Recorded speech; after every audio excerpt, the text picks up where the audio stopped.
Hello friends, welcome to my blog. তো দেখতে পাচ্ছ এটা হচ্ছে সরস্বতী পুজোর দিন সন্ধ্যেবেলা। আর আগের ব্লগগুলো তোমরা দেখতে পেয়েছো সরস্বতী পুজোর, আর এটা সন্ধ্যেবেলায় দেখতে পাচ্ছ লাইট ফাইট ফুল রেডি। কেমন লাগছে সাজানোটা অবশ্যই জানিও। ছোট করে শুরু করেছিলাম, তোমাদের দেখেইছো আগের ব্লগে। আর সন্ধ্যেবেলায় কিন্তু খুদে সদস্যরা কিন্তু নাচ করতে শুরু করে দিয়েছে, কারণ ওরা কিন্তু মস্তি করছে খুব। আর পুজো মানে তো সরস্বতী পুজোর, বুঝতেই পারছো খিচুড়ি ছাড়া কিন্তু ইনকমপ্লিট। তো আমরা কিন্তু একটা সন্ধ্যেবেলায় খিচুড়ির আয়োজন করেছিলাম বেশ অনেকটা পরিমাণে, যাতে সবার হয়ে যায়, বুঝতেই পারছো। তো এখানে কিন্তু ফুল কদমে কিন্তু তোড়জোড় শুরু হয়ে গেছে। আর রাঁধুনি কিন্তু অনেক করবে একজন, কিন্তু হাতে সাথে সবাই মিলে হেল্প করছে, সবাই একটু একটু করে চেষ্টা করছে যে যা পারার। আর এখানে তো কাঠে কিন্তু রান্না হচ্ছে। আর এই যে কাকু কিন্তু আজকে খিচুড়ির দায়িত্বে আছে, মেন শেফ বলতে পারো। তো দেখতেই পাচ্ছ এখানে সব রান্নার তোড়জোড় তো শুরু হয়ে গেছে। তো সাথে সাথে সবাই করছে, কারণ রাত অনেকটাই মোটামুটি হয়ে গেছিলো, যেহেতু সবাই মোটামুটি 9টার মধ্যে কমপ্লিট করার টার্গেট আছে। আর এই দেখো পাটকাঠি থেকে শুরু করে কী নেই, যা কাঠের গুঁড়ি পর্যন্ত চলে এসছে খিচুড়ি করতে। আর দেখো আমাদের জামাইবাবু তো একদম রান্নার এক্সপার্ট, সেও হাত লাগাতে ছাড়েনি।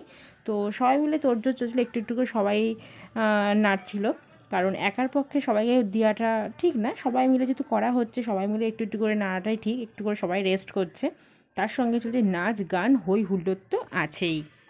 কটা বাজে? 9টা। আর এতক্ষণ ধরে আমরা প্রচুর মজা করছিলাম, তার একটু একটু পার্ট তোমার সঙ্গে ফেসবুকে শেয়ার করে দেখতেই পেরেছো। আশা করি যারা দেখোনি অবশ্যই কিন্তু দেখে নাও। আর সাইডে চলো এখন দেখি কারা কারা রান্না করছে, খিচুড়ি হচ্ছে। আর এদিকে সব নাচ গান একদম ফুল টু এনজয় হচ্ছে সরস্বতী পুজো। তোমরা কে কোথা থেকে দেখছো ভিডিওটা অবশ্যই কমেন্টে জানিও। আর সরস্বতী পুজোয় কে কেমন আনন্দ করলে, কী কী করলে অবশ্যই কিন্তু কমেন্টে জানাতে ভুলবে না। তো চলো এদিকে দেখি কে কী করছে, তোমাদের সঙ্গে শেয়ার করি আগে। তো আবার দেখতে চলে এলাম যে খিচুড়ি কতদূর রেডি হয়েছে। তো দেখো মোটামুটি প্রায় এখন সব সবজিগুলো দেওয়া হয়েছে, সবজি দিয়ে একটা খিচুড়ির আয়োজন করা হয়েছে। তোমরা এর আগে দেখছিলে সব সাতলানো চলছিল। আর দেখো এখন আর মোটামুটি আর কিছুক্ষণের মধ্যেই হয়ে যাবে, যেহেতু 9টা বেজেই গেছে, 9:30টার মধ্যে আশা করি হয়ে যাবে। আর বৌদিও দেখো খুন্তি নাড়ছে, খুন্তি। তো সবাই তখন একটু একটু করে নাড়ছে, আমিও বাদ যাই কেন, তো আমিও একটু ট্রাই করে নিলাম। আমি অত তো খিচুড়ি নাড়তে পারি না, একটুখানি চেষ্টা করলাম আর কি। তো যাই হোক সবাই মিলে এখানে বসেছিলাম, আমরা এখানেও একটুখানি গল্প টল্প হচ্ছিল। আর তারপরে কিন্তু খিচুড়ি রেডি, সব পরিবেশন করা শুরু হয়ে গেছে। দেখতেই পাচ্ছ সবাইকে এক লাইনে এরকম বসিয়ে কিন্তু খিচুড়ি, মানে বেশ একটা পিকনিক পিকনিক ব্যাপারও আসলো, বেশ মজাও হলো। তো এভাবেই তো সরস্বতী পুজোর দিনটা আমরা সেলিব্রেশন করলাম। এর পরের দিন আমরা কি করলাম সেটা একবার দেখে নাও। 2 তারিখ যেহেতু আমরা পুজো করেছিলাম, 3 তারিখে আমাদের প্রোগ্রাম ছিল যে একটু খেলার আয়োজন করব, কিছু অ্যাক্টিভিটি করব। আর আমরা 3জন চলে এসেছিলাম কিন্তু গিফট কিনতেই।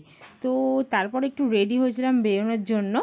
দেন তারপরে কিন্তু খেলার আয়োজন শুরু হয়ে গেছিলো। দেখতেই পাচ্ছ খুদে সদস্যদের জন্য ছিল বিস্কুট খাওয়ার প্রতিযোগিতা, যে ফার্স্ট সেকেন্ড থার্ড। তারপরে ছিল মোমবাতি ধরানো, শঙ্খ প্রতিযোগিতা।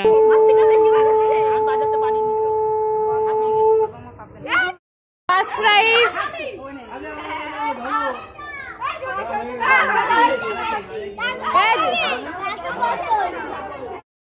মোমবাতি ধরানো কিন্তু ছেলেরা হয়েছিল ফার্স্ট। তো এরকম বেশ কিছু মিউজিক্যাল বল, মিউজিক্যাল চেয়ার, বেশ কিছু অ্যাক্টিভিটি করেছিলাম। তো এইভাবেই সরস্বতী পুজোটা এবারকার আমরা উদযাপন করলাম। তোমাদের কেমন লাগলো অবশ্যই কিন্তু কমেন্টে জানাতে ভুলো না। আর পরপর কিন্তু অ্যাক্টিভিটি হয়েই চলেছিল। তো ব্লগটা এখানে এন্ড করছি, দেখা হবে খুব শীঘ্র আবার নতুন কোনো ব্লগ নিয়ে। আর হ্যাঁ, ভিডিওটি ভালো লাগলে অবশ্যই লাইক কমেন্ট সাবস্ক্রাইব করতে ভুলো না। ভালো লাগলে অবশ্যই ফেসবুক পেজ থেকে ফলো করে দিও।